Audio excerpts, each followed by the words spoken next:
book growing up? What books were you reading then? Well, others, Katie Went to School by Sarah Coolidge, I think.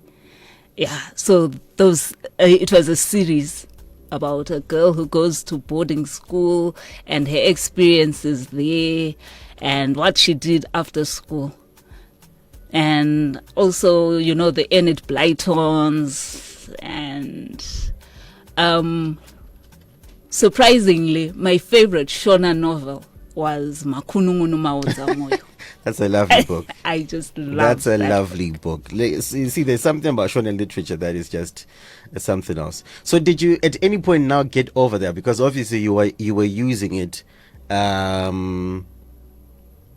as something to perhaps shield yourself from all the laughing that was happening. At what point did it then now turn into something that you really loved, or you already loved it and you found solace in doing that? Well, I guess I shelved the idea for some time. And then after completing my nursing course, end of 2016, there was a phase when nurses were not being taken into the system. So I was at home with a lot of time on my hands. So I just decided, let me just write a short story, because I used to write a lot of short stories during my spare time. So that short story, the ideas kept on rolling and, until it was a book. And on the sidelines, I'll just write poems and just walk them aside. Yeah.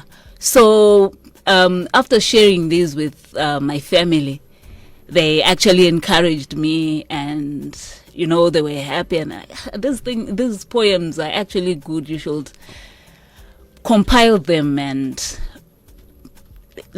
share them with the world. Yeah. So after my first novel last year, I've discovered writing is actually very difficult.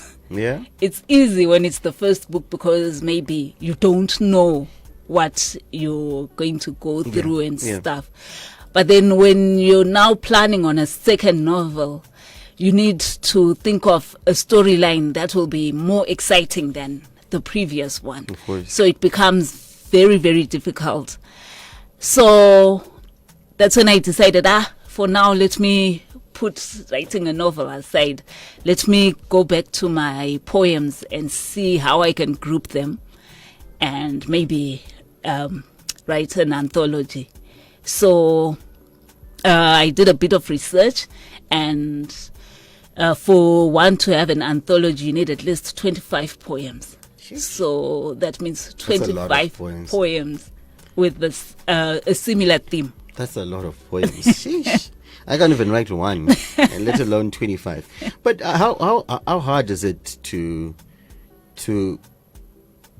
write a novel or something that then gets published as a novel? Because I think it's something that we really take for granted.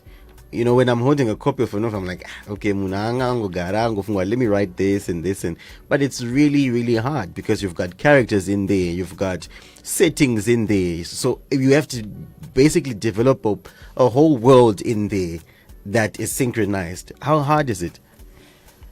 At first, it's very easy, because you have what you want to write about. But now filling in the gaps from start to finish, the developing part now, that's the difficult thing.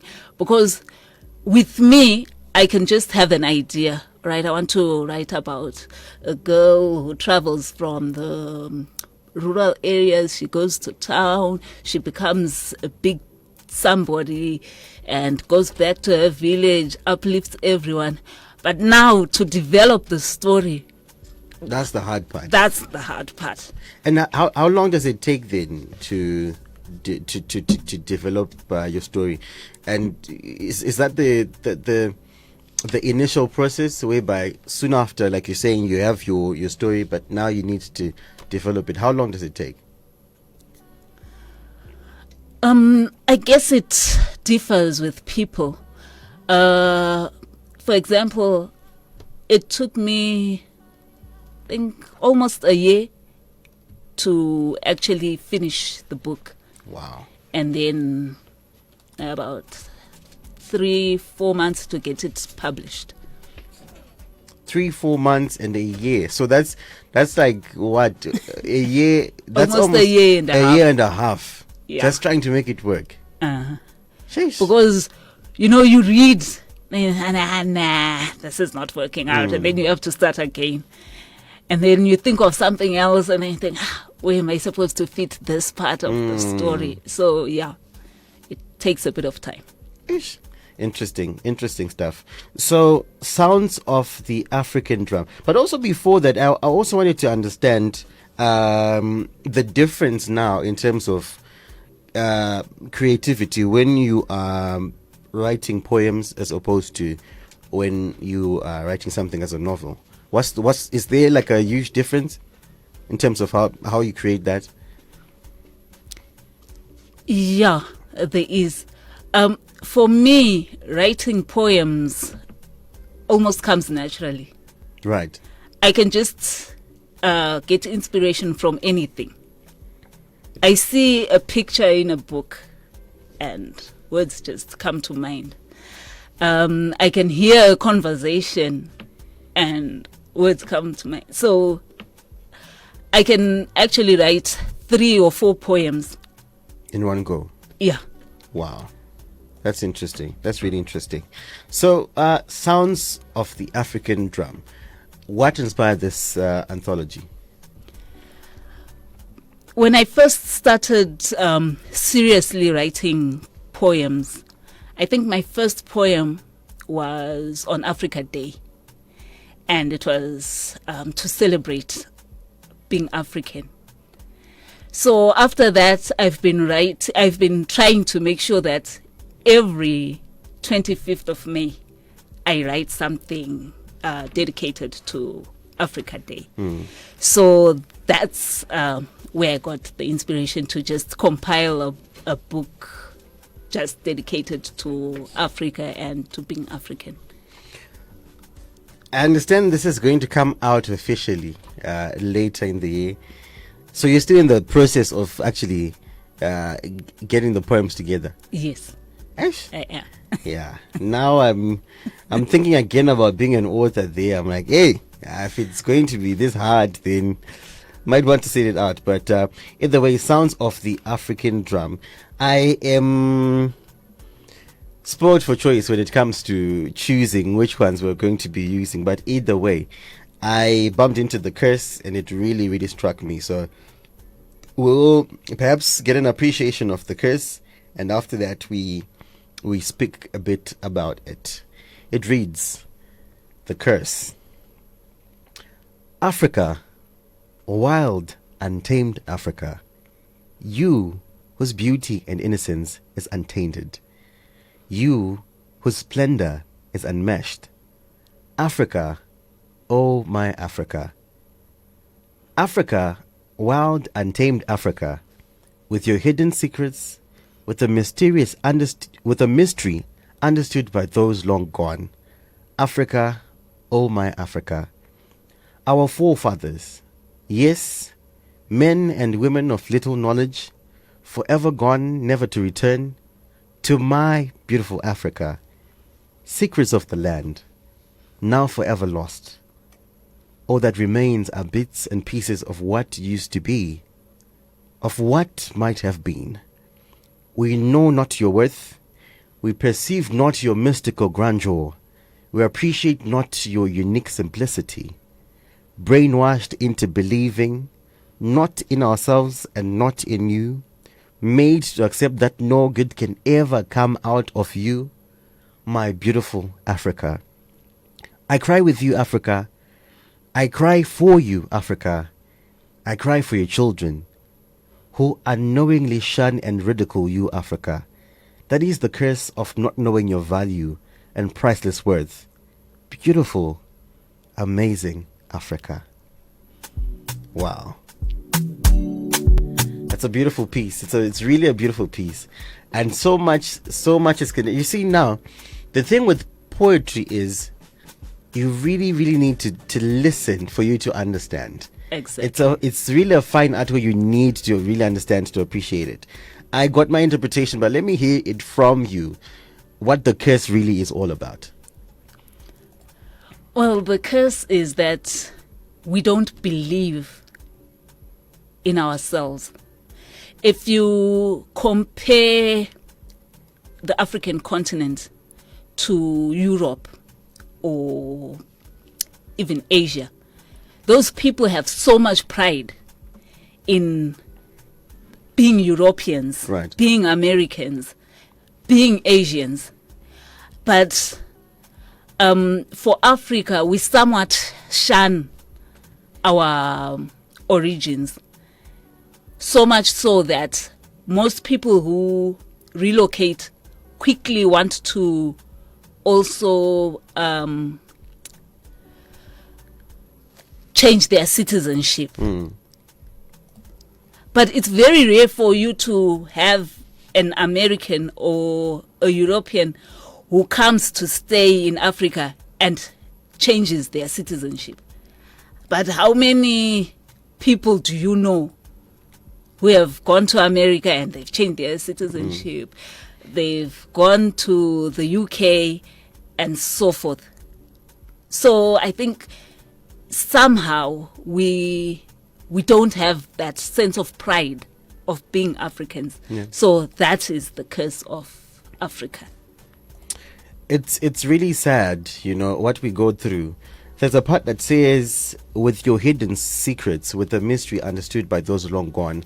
And I think we live in those times, pane zvinhu zvakawanda zvatiri kuita discover, but we really don't understand its importance, or perhaps, what we should do. So many things that are being found in Africa on a daily basis. You hear kuti something was unearthed there, here and there, but still we've got things that we don't understand about our place. And like you rightfully say, we are choosing to go to other places before we even explore our own spaces, which is really sad. Men and women of little knowledge, forever gone, never to return. Our forefathers, I'm thinking as well, this is how we perhaps our forefathers were perceived by those that came here. Yes. They were perceived as people with little knowledge. And but they actually had a lot of knowledge, because there's so many things. If you're lucky enough to still have maybe your grandparents with you, they'll tell you stories of long ago, or even patayudzwa ngano. Ngano dzedze, they had a lot of secret meaning behind it. When we listen to them now, we just think, no, it's just a made-up story. But there was always a lesson to be learned from there. That shows that they had actually a lot of hidden knowledge that we don't appreciate. Yeah, Yeah, absolutely. How do you balance the work-writing relationship? Because, it takes a lot as a creative to be inspired. I also speak as a creative. It really takes a lot for you to be inspired. But how do you balance what you do with work and, the time that you need to also set aside for your writing? My job is very hands-on. So most of the time during the day, I really don't have much time to write. So I dedicate my writing to the evenings or early mornings. Because I can wake up at 2 a.m. and write until maybe 4 or 5. And then I get ready for work. So most of the time, my writing is done either during the evenings or very early in the mornings. Yeah. It's something that's also fascinating as well, because for ages now, I think we've understood authors too. We perceived authors kuti they are just writing, you can't do anything else now. And for some, actually, which I find strange, they will actually think you know, you can't be a serious author when you're doing something else. But I tend to disagree because, you know, we also have lives outside of authorship. Yes, you can dedicate your life to just being an author, but there's nothing wrong. And now, so we are seeing a perhaps a different way of looking at authorship, that you could actually do something else, but also, and it also speaks about dedication, because I mean, you could just say, okay, I'm going to work, and that's fine, but you still also, because you're passionate about it, you still want to write for the people. What's your take on that, on people who then perhaps want to gatekeep, you know, writing, and saying, if you want to be a writer, you should only stick to writing? That doesn't work, especially in Zim, because I think as a nation, we don't really have appreciation for our local authors. So there's not much support, and you cannot really make a living out of just writing. Yeah. You have to be someone who's well known. The likes of Ana Tsitsi Dangarembwa, they've made a name for themselves. So even if someone just sees a book, as long as it's got her name on it, they are bound to want to read it. Unlike someone like me who's not really well known, people can be skeptical. Is she really that good? Yeah. And so forth. It takes time for people to trust. It takes time for people to appreciate your work and to appreciate what you do. Yeah. So you can't really say that I'm going to stick to solely writing, because there's also the aspect of publishing. You need funds for you to publish your work, to get an editor who will go through the work and so forth. So, yeah. Yeah.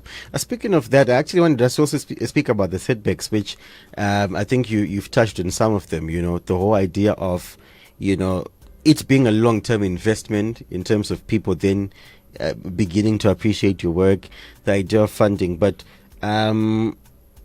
what else could you pick as a setback? I'm thinking of things like perhaps the reading culture in Zimbabwe is not as strong as it was. I understand that sometime it was, you know, when you would find, you know, even Mumba, any kind of home, you would find novels lying around. But now, you know, you don't really find most of that in most of our Zimbabwean homes. It seems as if with the advent of the internet age, you know, we just haven't, we've lost the reading culture, if I can put it that way.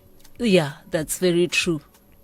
And I think a lot of television, children are spending a lot of time in front of the television, and also because of the pressures of work, parents don't really have time to sit down with their children and help them learn how to read, because I think a reading culture should start from when the child is still very young.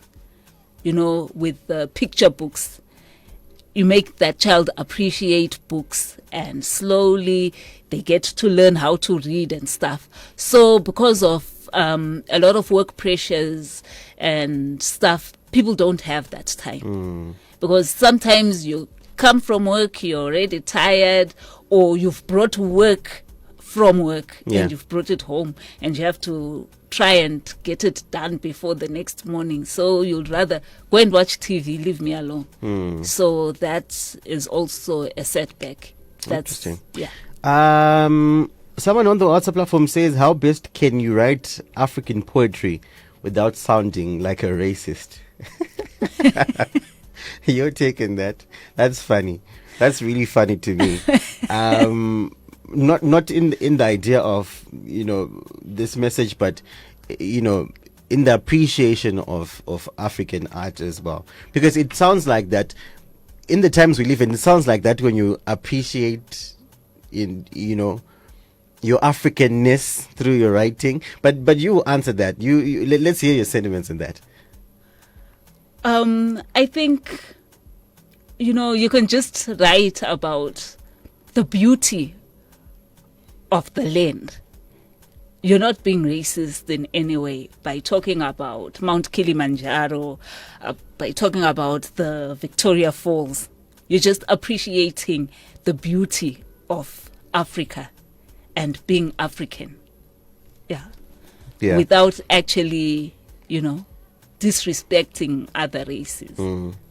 Nice way to put it. So I want us to perhaps jump into one more poem.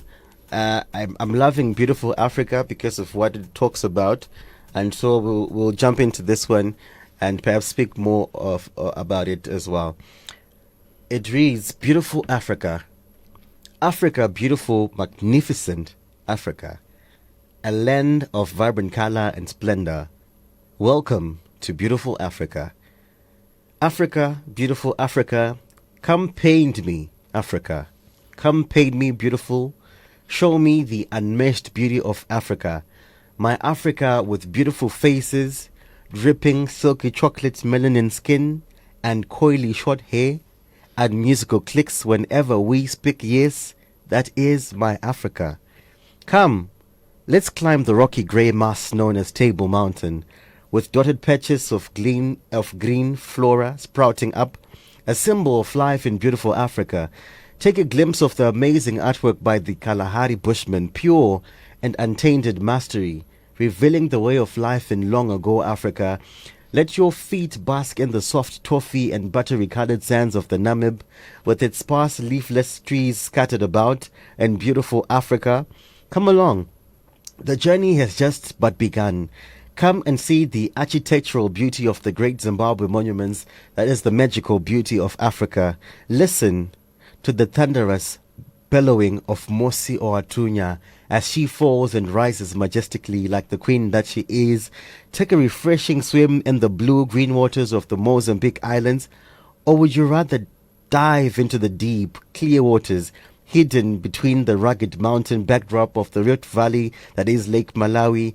Come, more adventure awaits in the evergreen rainforest of the Congo Basin, home to the great African ape and the blue and red-faced mandrill monkeys. The plains of the Serengeti are home to the Big Five. Take me to the Olduvai Gorge, the cradle of mankind, and let us converse in Kiswahili, Africa's most spoken language. Let us visit Africa's smallest countries, the Comoros, the Seychelles, Mauritius, Cape Verde of volcanic origin, and the Gambia, home of the fictional Kunda Kinte in beautiful Africa. Surely our tour can only end with a leisurely walk on the golden sands of the Sahara Desert, on a canoe ride, and the river Nile as it rushes to the Mediterranean Sea, where Africa meets Europe, Asia, and the rest of the world. That is the beauty of my motherland, Africa. Hey, You go. I was lost there. I was lost in some magic there. It was something else. Wow. You're appreciating Africa without being racist. That's why we say when you read, you travel. That is traveling right there. I was seeing myself in Gambia there in the Sahara. It's beautiful. Someone here comes through and says the author is so magnificent. Also says, when you're not proud of being African, that means your mind has been colonized a bit. That's why the author said we should also be proud of Africa. And it sticks better. Couldn't have been said any better. Thank you so much for your contribution. What was your thought process when you were writing this? Because it's so full, it's so rich, and you really feel the Africanness in there. What happened was I was going through a travel magazine, and then I saw Table Mountain. Yeah. So I was just thinking about Table Mountain. I've never been to Table Mountain. Wow. But just the picture gave me an idea. Okay, wow. This is a large grey mass. There are bits of green showing up. Yeah. So sometimes I just jot notes down. Mm-hmm. And then now I was thinking of other places of interest. Right. That are in Africa. Mm-hmm. And then I had to research, for example, about Lake Malawi, where it's located and stuff. Yeah, that's how I got to know that it's cradled between the mountains of the Rift Valley and stuff.